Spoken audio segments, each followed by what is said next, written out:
Waa'ee faarfannaa dhiisuu miti dubbiin. Amma waa'ee tajaajila dhiisuus miti dubbiin. Waa'ee gara biyya lafaatti deebi'uuti dubbiin. Waa'ee jireenya dhabuuti dubbiin guddaan jechuudha. Hunda nu baarsuuf hin bashannansiisudha. So Dawit Girma maal haa ta'u jettu. Ani Dawit Girma yoo sirbites yoo faarfattes yeroo kamiyyuu sin jaaladha. Murtoon kan keetiin jedhu. Qormaata kana na gargaaraa please. Sirba yoo hojjette saba kanaaf sagalee taatee miidhamaa fi quuqama lammii keetii irratti qofaa yoo xiyyeeffatte dhaabbanni keenya hojii muuziqaa kee sa'aatii hojjettu haga miiliyoona 7 sponsor si godha. Murtoo kee dafii nu beeksi. Attentionii hojii qabatee dhufaa jiruu fi attentionii barbaachaaf waan kana godhan itti fakkaata. Hojii qabatee dhufaa jiruu fi yaada namaa qabachuudhaaf attentionii namaa fudhachuudhaaf fi barreeffama kana post godhe. Yooyaa ashama akkam jirtu nagaaf jaalalli waaqayyoo bakka jirtan hundumaatti isiniif haa baay'atu. Kun YouTube channel Boonsaa Addisuu Guuteetii haaraa yoo taatan subscribe gochuudhaan maatii keenyatti dabalamaa. Viidiyoowwan nuti yerootti gadhiisnu dafanii akka isin gaaniif mallattoo beelii banaa gochuu hin dagatinaa. Viidiyoo reakshinii kan biraatiin deebinee dhufnee jirra. Hordoftoota keenya jaallatamoo baga nagaan nu eddanii turtii yeroo gabaabduu deebinee dhufnee jirra.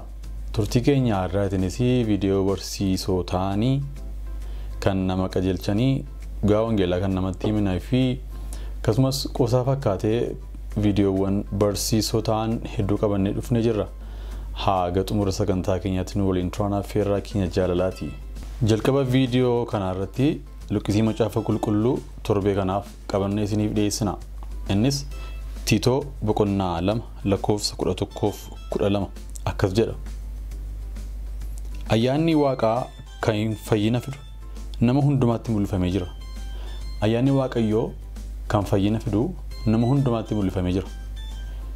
Ayyaanni kunis Waaqa malee jiraachuu fi hawwii addunyaa ganuun bara kana keessa jireenya of qabiisaa, jireenya qajeelummaatii fi jireenya Waaqatti buluu akka jiraannu nu barsiisa. Galanni Waaqayyoo gooftaa macaatiif haa ta'u. Ayyaanni inni fayyina namaaf kennu, ayyaanni inni uumaman haaraa nama godhu, ayyaanni inni lammaffaa warra nama godhu, ayyaanni inni gammachuu guutuu namaaf kennu, ayyaanni inni nagaa guutuu namaaf kennu kan bara bara ta'e isa gargar hin cinne isa biyyi lafaa takka namaaf kennitee na deebitee immoo nama dhowwattu kan hin taane Waaqayyo biraati. Ayyaanni fayyina namaaf kennu tokko mul'ifameera jedha. Ayyaanni kunis karaa gooftaa keenya Yesuus Kiristoosiin mul'ifame. Ayyaana kana argachuun jireenya bara baraa argachuudha. Ayyaana kana qabachuun gaarantii sana namaaf ta'e bara baraan iddoo yaaddoon hin jirre, iddoo sodaan hin jirre keessa jiraachuudha. Ayyaana kana namni qabu, ayyaana kana namni fudhate du'a hin sodaatu, sodaa hin qabu. Jireenya isaa keessa pherpheramuun hin jiru. Yaaddoon hin jiru. Jeeqamuun hin jiru. Jireenya nama ayyaanni argatee inni keessaa gammachuu guutuu boqonnaa guutuutu jira. Namni akkasii nama carraa qabuudha, nama eebbifameedha, nama Kiristoosiin jaallatameedha. Kana qofaa otoo hin taane lakkoofsa 11 irratti immoo lakkoofsa 12 irratti immoo ayyaanni kun Waaqa malee jiraachuu fi hawwii addunyaa ganuun bara kana keessa jireenya qajeelummaa, jireenya Waaqayyoon buluu kan nu barsiisudha jedha. Ayyaana kana eega kan jireenya keenya qajeelchu, jireenya keenya kallattii qabsiisu, jireenya keenya akkamitti akka jiraachuu qabnu, garamitti akka deemnu, maaliif akka jiraannu kan nu barsiisu ayyaana kanadha jechuudha. Waaqayyoo warra ayyaana kana jalatti qabamanii jiraatan namummaa foonii caalaa warra Waaqayyoof of qopheessan, nama Waaqayyoo ta'uudhaaf of qopheessan akka taanuu fi ayyaanni Waaqayyoo nuuf haa baay'atu. Lafa jirtan hundumaatti nagaan Waaqayyoo, ayyaanni Waaqayyoo inni danuun isiniif haa baay'atu, naafis haa baay'atu. Ameen.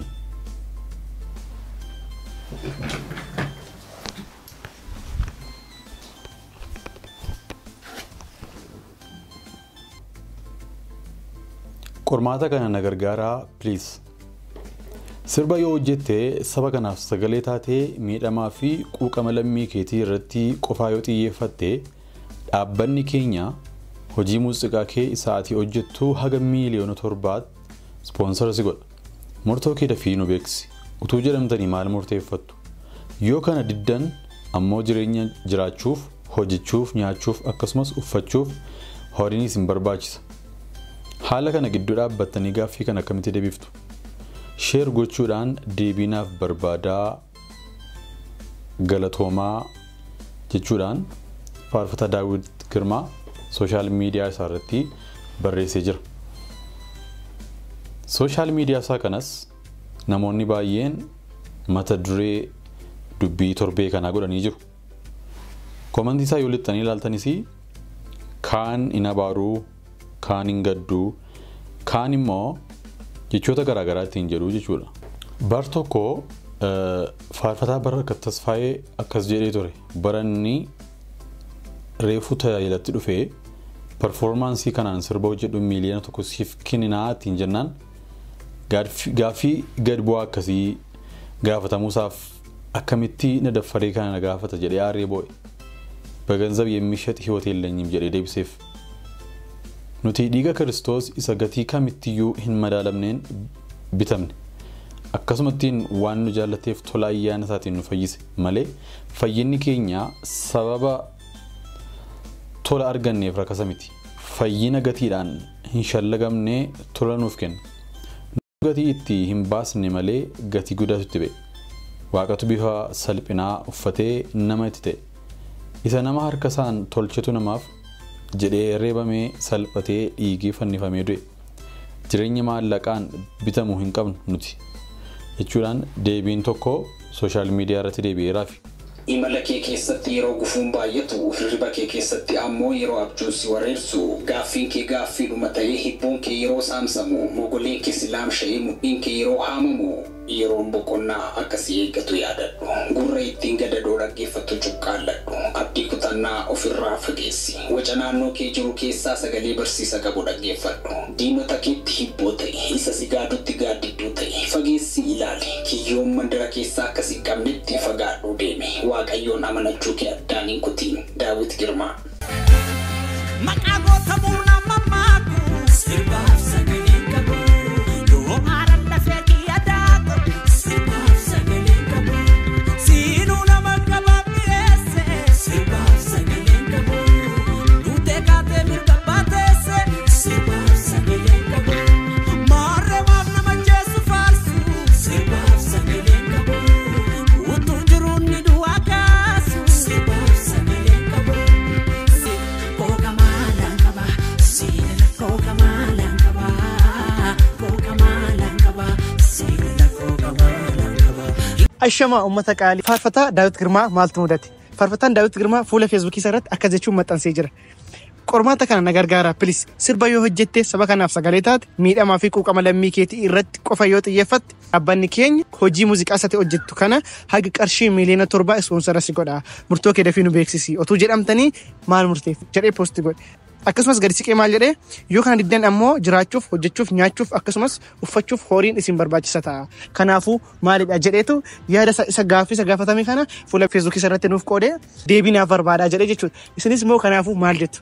Dawit Girmaan faarfataa cimaa dandeettii addaa qabu jechoonnii fi rukuttaan muuziqaa isaa adda kan ta'ee fi sagalee isaa baay'ee miidhagaa ta'e kan yeroo hunda nu bohaarsuuf nu bashannansiisudha. So Dawit Girma maal haa ta'u jettu? Ani Dawit Girma yoo sirbites yoo faarfattes yeroo kamiyyuu sin jaaladha.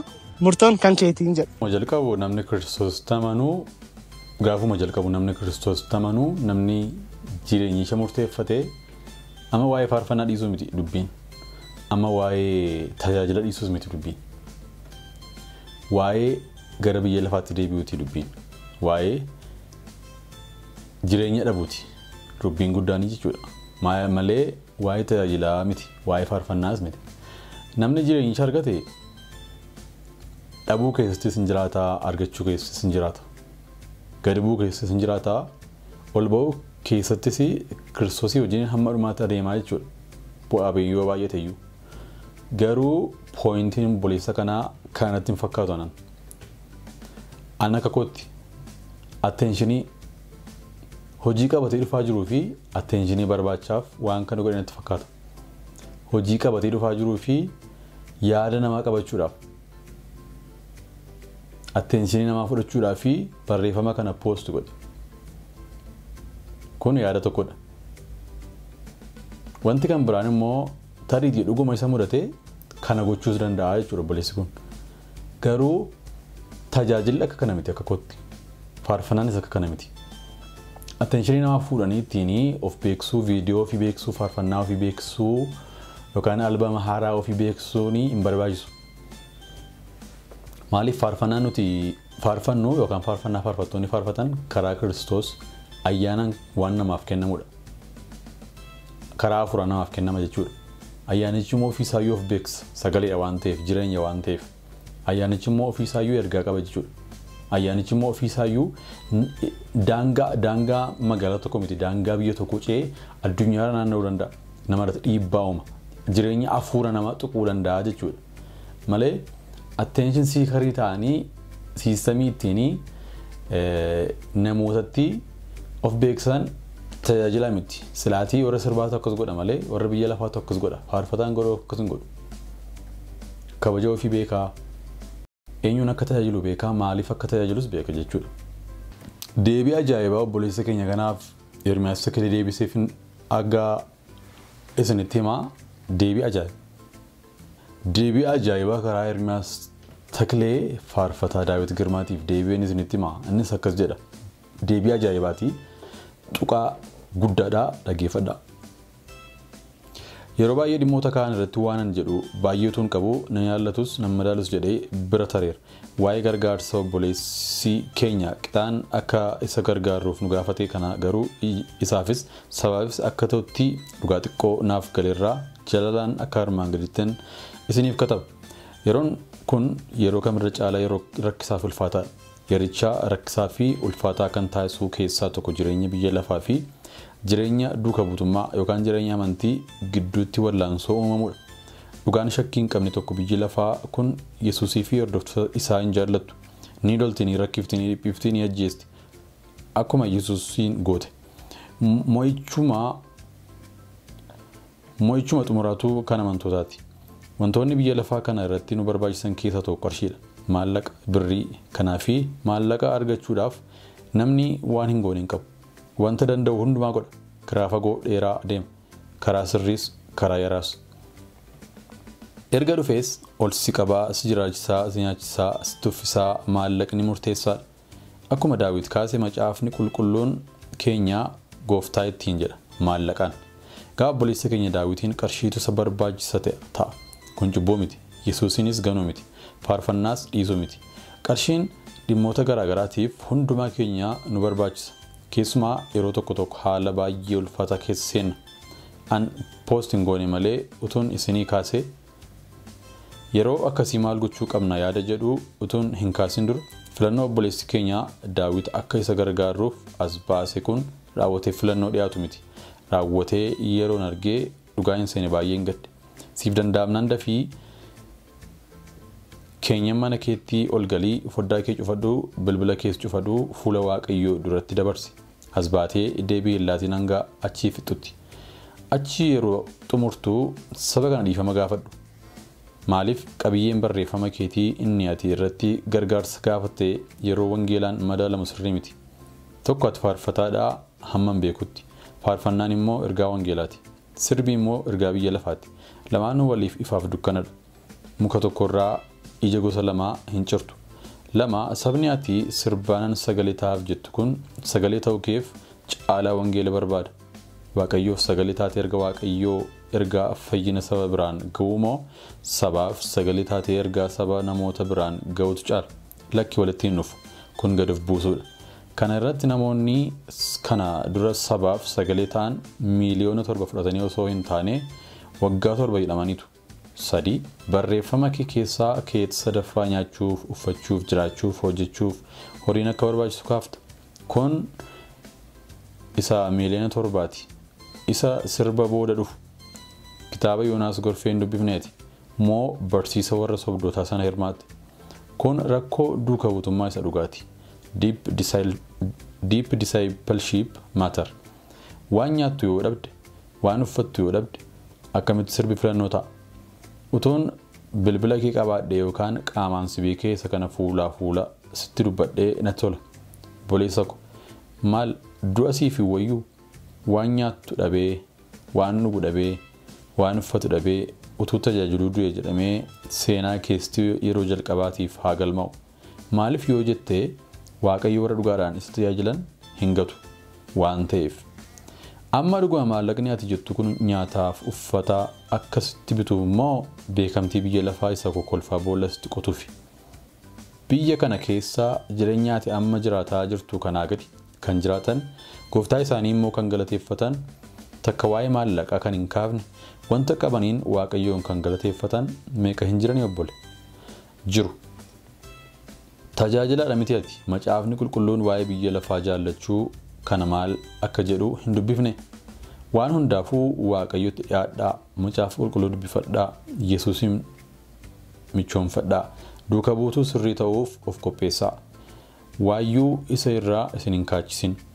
Maaliif akka dubbattu kan jettaniif, maaliif itti dubbattu kan jettaniif akka sagalee Waaqayyootti isa irraa hin kaatamne irraa waan kaateef. Nan xumura waliin naaf ga'a jechuudhaan Ermiyaas Takalee ergaa ajaa'ibaa fi deebii sirrii ta'e deebiseeraaf. Egaa obboleessa keenya kanaa fi itti dubbachuu qofaa utuu hin taane Waaqayyoof isaaf kadhachuun akka nuuf malu.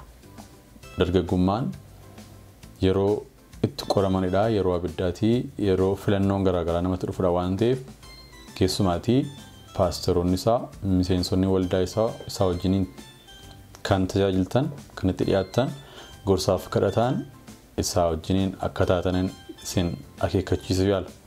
Waaqayyo lafa inni jirutti nagaaf araarri isaaf haa baay'atu jedha.